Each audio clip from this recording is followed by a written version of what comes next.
Welcome back to the Fox Robbins Business Show.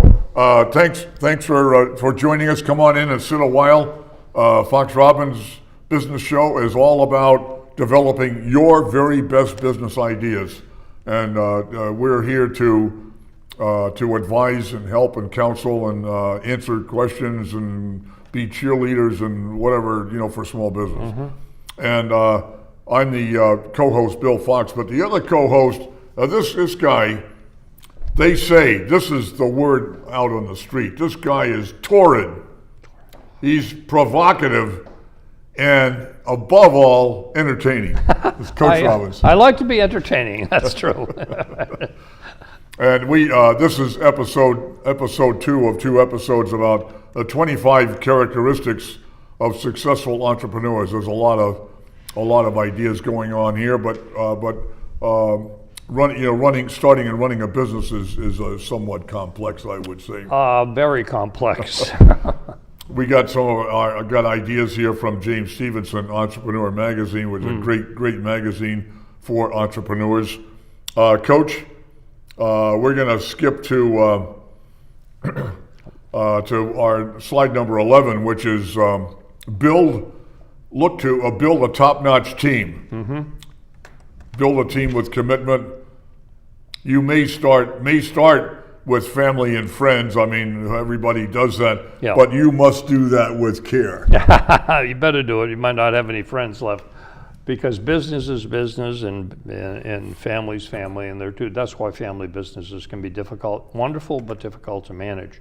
But yeah, the investors have long said, I'd rather buy into a Class A team, even if it's a Class B idea, because I know the Class A team is going to figure out a way to pivot and get the job done, right, and make a success of this thing. Whereas a Class B or, God forbid, C team, they might just take a Class A idea and boot it, because they don't really know what they're doing. And part of knowing what you're doing is having good advisors around you that can tell you, I don't think this is good, I do think that's probably a good approach. And you can widen your horizon. We're telling you here, you could find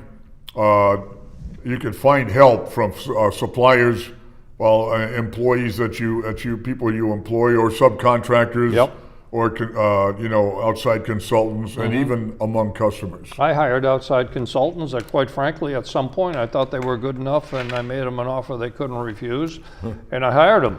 I mean, they were just that good, and I didn't want to let them get away. And I'm just thinking of how many times people came into my office and said, gee, you got the best employees in the world. I said, yeah, because I hire them and I treat them right. Yeah, I planned on that. Building a business, this is excellent advice. Become known as an expert. Yep. People admire bona fide experts. You bet. So build your reputation as an expert, that will create selling and referral opportunities, and you can use the power of the internet to spread that idea. And you can do so much work on the internet and Google, and you can find almost answers to everything. And so the key is to ask the right questions and really dig into your business, your competitors, your target audience, your, right, customers. Do the work, in other words. Business, right, is work. And back to number 1, if you don't like what you're doing, well, you're not going to do the work.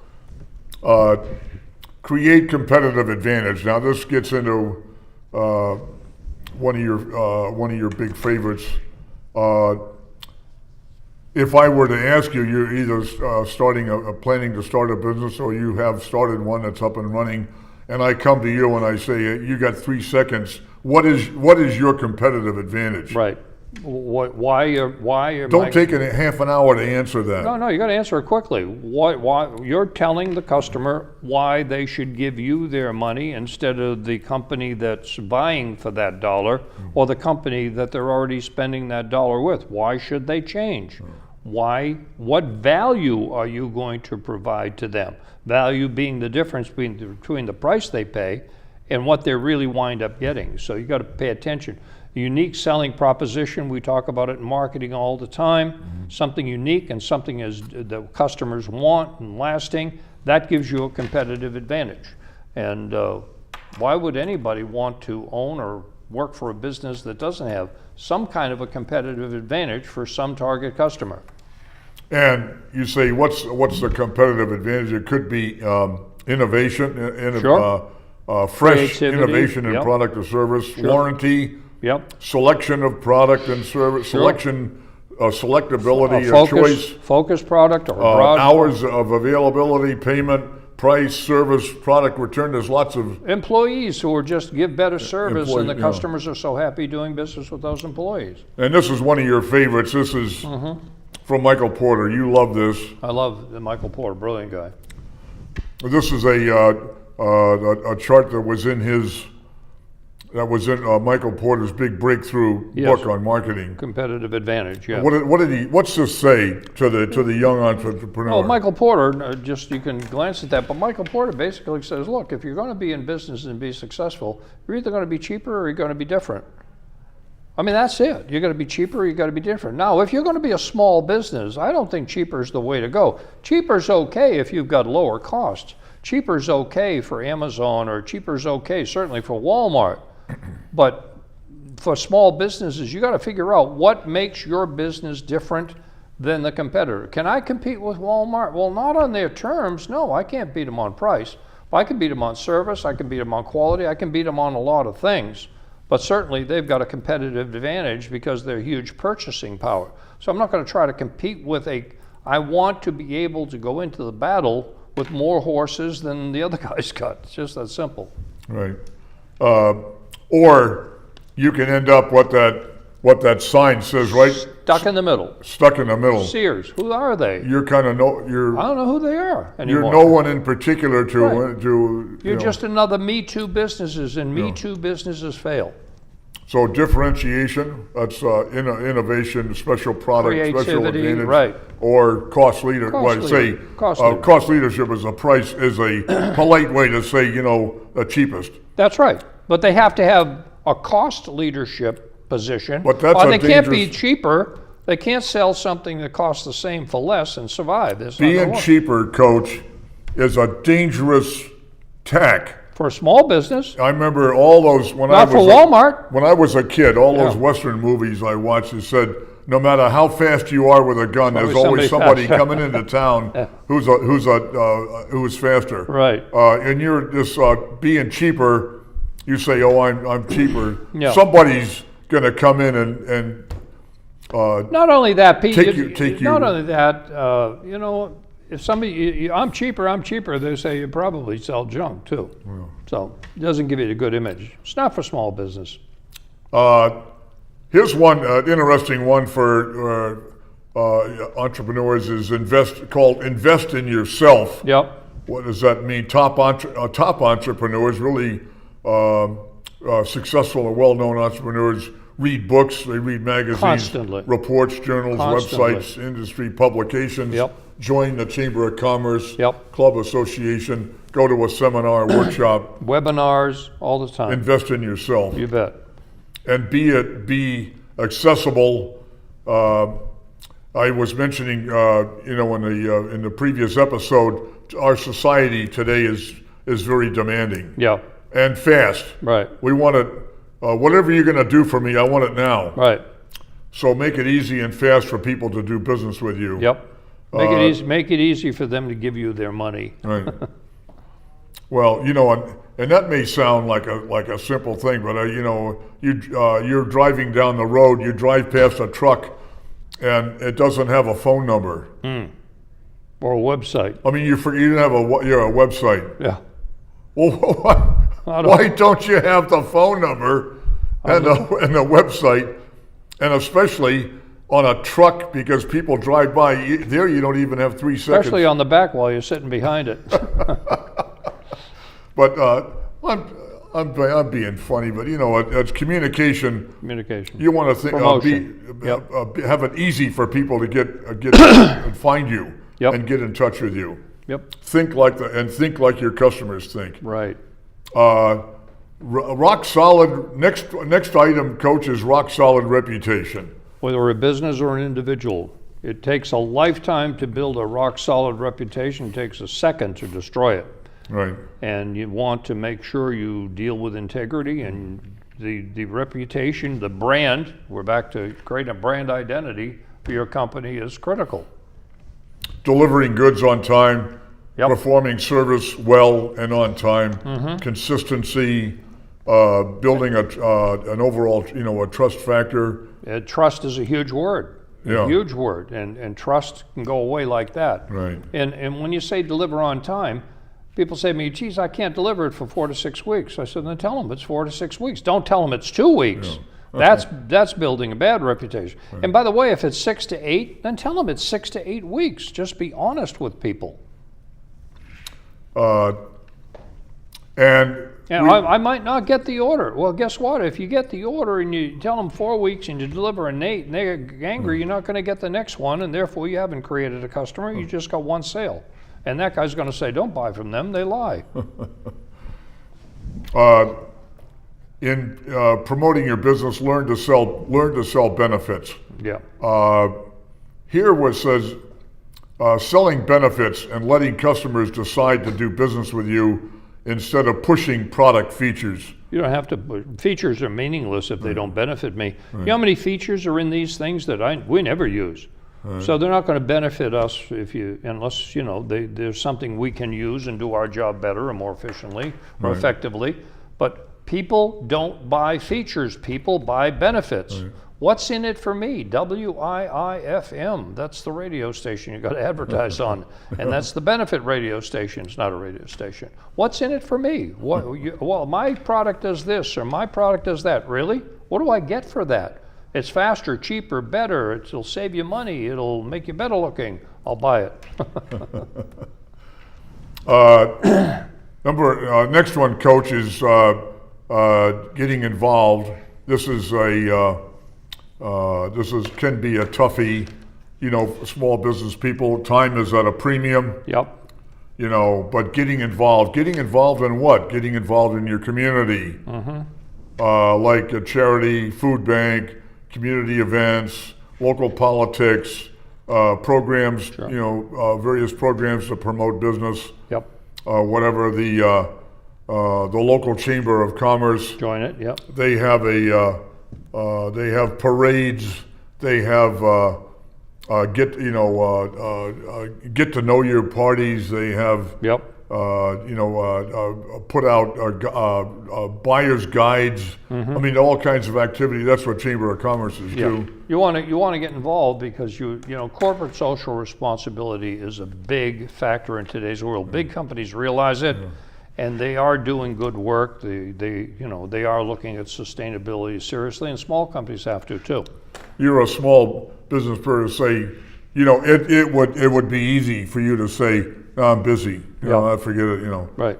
You're not going to be busy for long. You better question yourself that you have 5 minutes, but getting involved will be important to building that reputation and trust. True.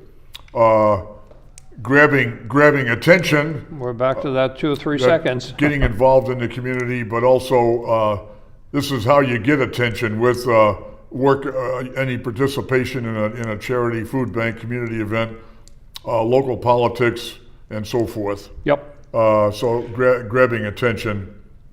Now, this is one of your all-time favorites. In fact, you teach a course on this, I think. I do. If I'm not mistaken, that's Master the Art of Negotiation. Yes, the name of the course is Negotiation. Actually, it's Ethics and Negotiation. And when they made me add the ethical part, I said, okay, I'll try to. But yeah, for years I've taught a course in negotiation. And I tell people all the time, you negotiate things every day. You're always negotiating something. I mean, you were negotiating for an extra cookie when you were a kid. And you really should understand how to negotiate. And the very first rule of negotiation is the relationship important or not? If it's not important, quite frankly, you can just do some hard bargaining and make an offer and walk away. But if the relationship's important, you better understand how to negotiate so that both parties are committed to whatever they do decide. If we talk about commitment and we talk about consensus, that's what negotiation really is all about when the relationship is important. That negotiating is is second only to asking for the deal. Yep, But absolutely. negotiations, what the coach just told you, you think negotiating is once in a while. It's every day. Every day, constantly. You're Something. negotiating with employees. You're negotiating with suppliers.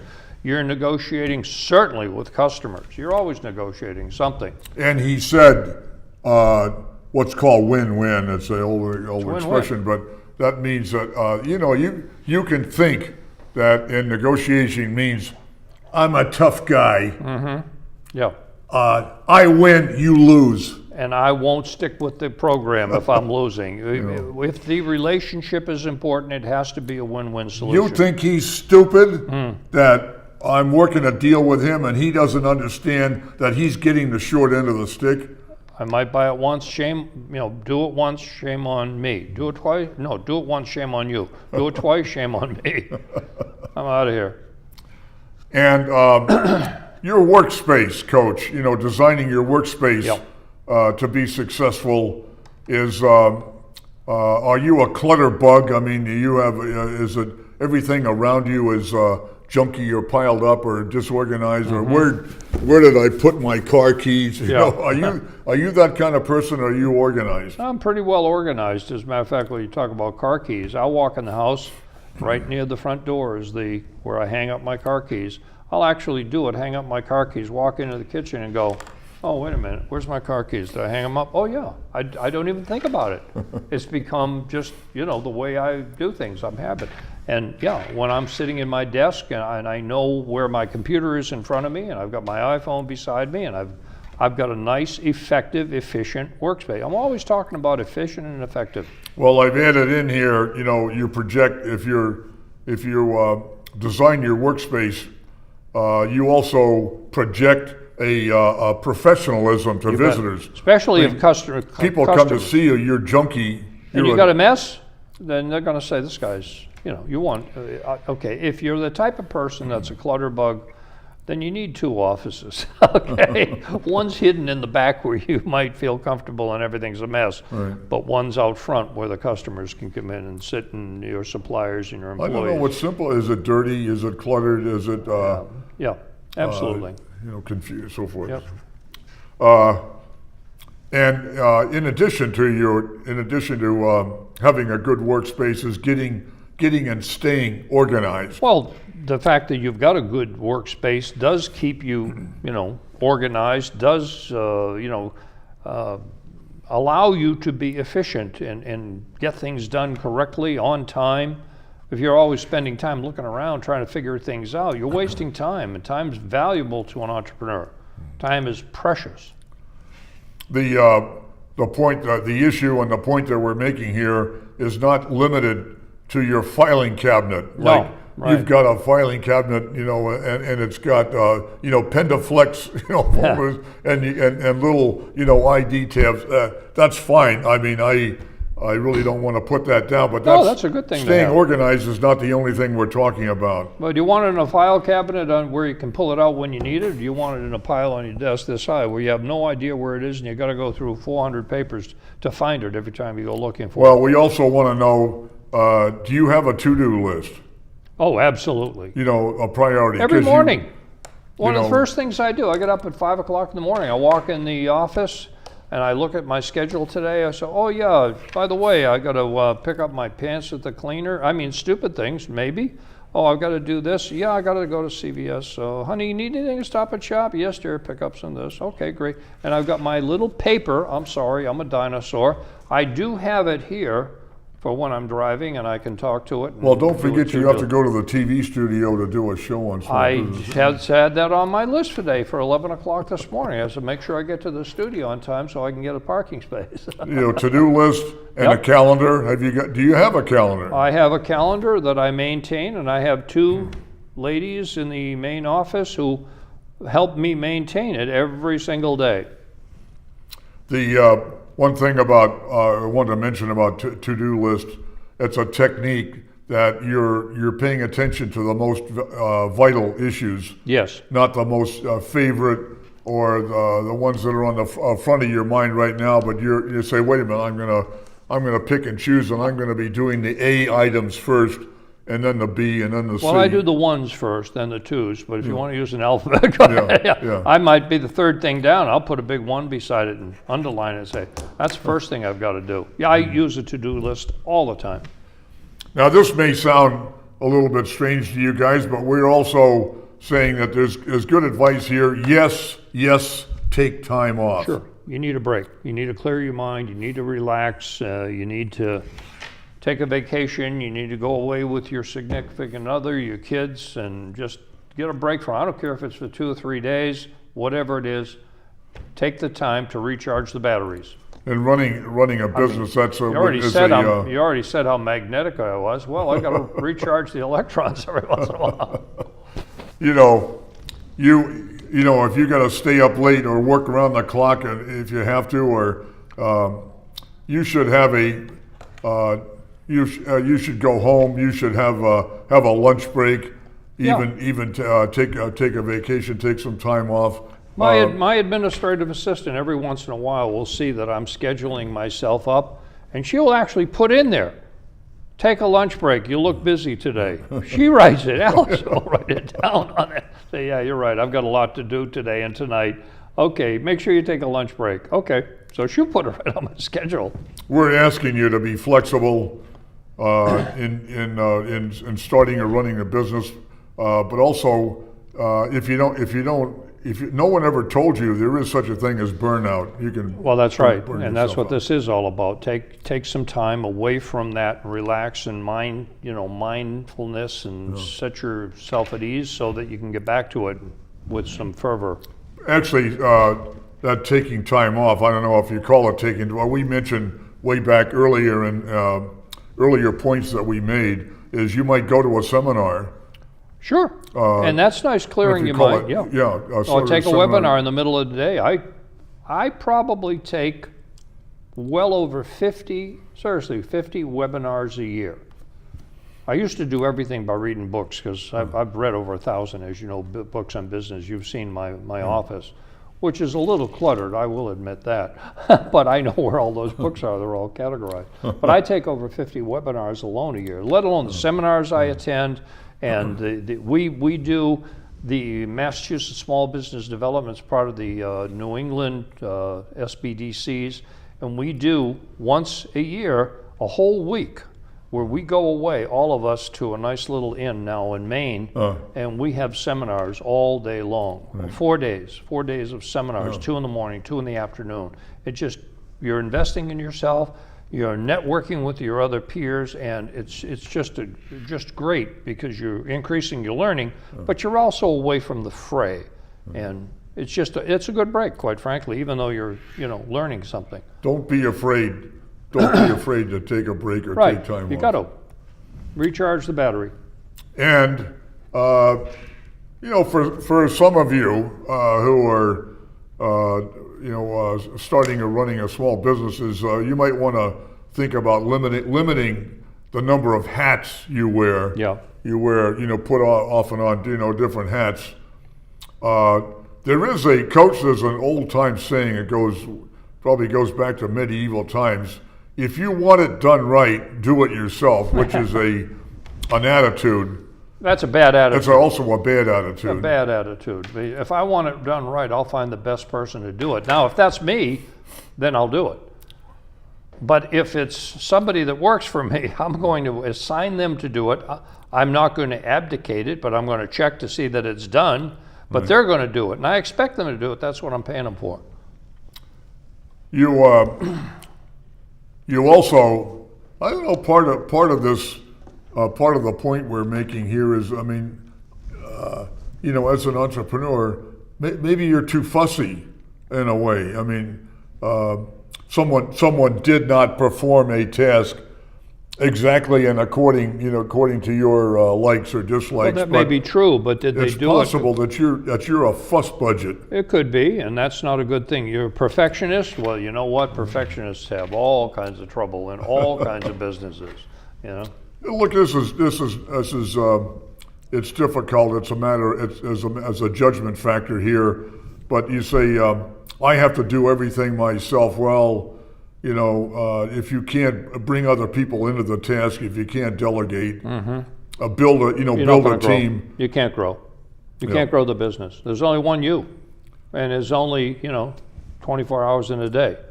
And if you really think you have to do everything yourself, let me tell you something. There are people out there, and you should hire them, that can do a lot of things better than you can. We all have flaws. Well, not me, but I got a lot of them, and I hire people that can pick up the slack where I'm not good. Learn to delegate. Learn to ask what's in the best interest of the business. Yep. And learn to delegate. You bet. Okay, Coach, we made it our 25th point here. Here we go. Learn to follow up. Learn to follow up. Yep. Constantly. Absolutely. Like I said, when you assign somebody a task, you're not abdicating. You say, here, this is something you do, you need to do this, you can do this, and check on them. Follow up. Did it get done? Was it done on time? And you know who you should follow up with the most? The customer. Hey, on a scale of 9, 9 being you're a raving maniac in love with my company, how much would you recommend my company to somebody, your peers and your other people you know? And if they say 3, you're saying, well, what can I do to get closer to an 8 or 9? This is a Bain thing, Bain Consulting Company thing, where you just got to ask the customer. Follow up with the customer all the time. How are we doing? What can we do better? The thing about follow up, you have to. You as a entrepreneur, a business person, you may have to question yourself. Maybe going into the process of starting the business, you actually are not a good follow-up person. Right. You got to look at yourself. Yeah. And because not everyone has that skill or the discipline. Right. But if you don't, you better be thinking about Well, it. then you better have somebody doing that for you. You need to hire an assistant that will follow up on these things for you and report back to you so that you can do something about the follow-ups that fail. And the techniques we mentioned earlier, like the to-do list, the calendar. Yeah. The to-do techniques list help is a you. great follow-up thing, because if I got my to-do list and quite frankly, did that, oh, didn't do this one, I'll circle it. And So- maybe that will go to tomorrow because I didn't get to do it. That's possible. That's the first thing on tomorrow's list, maybe. So build alliances, pick winning suppliers, create a good reputation. You bet. Be a follow-up person. Yep. And Coach, thank you. Thank you. And thank you guys for being with us. 25 issues, with regard to being an entrepreneur. You say, oh, it's a lot. Yes, it is a lot. Well, being an entrepreneur is a lot. But everything we've mentioned, this is a very carefully prepared list, and everything on here is important. You bet. And again, thank you for watching. We are on, Fox Robbins is on YouTube. Just go to YouTube at the search box and put in one single word, Fox Robbins, FOXROBBINS. Very good. And then click, and voila, there's a library, and you can skim through and pick topics. We're coming up near 200 shows, I believe. Oh, something like that. Yeah. Oh my God. And they're all great. They're all Every really one of them is outstanding. fabulous. Yeah, I looked a lot better 10 years ago. and we will see you guys next time.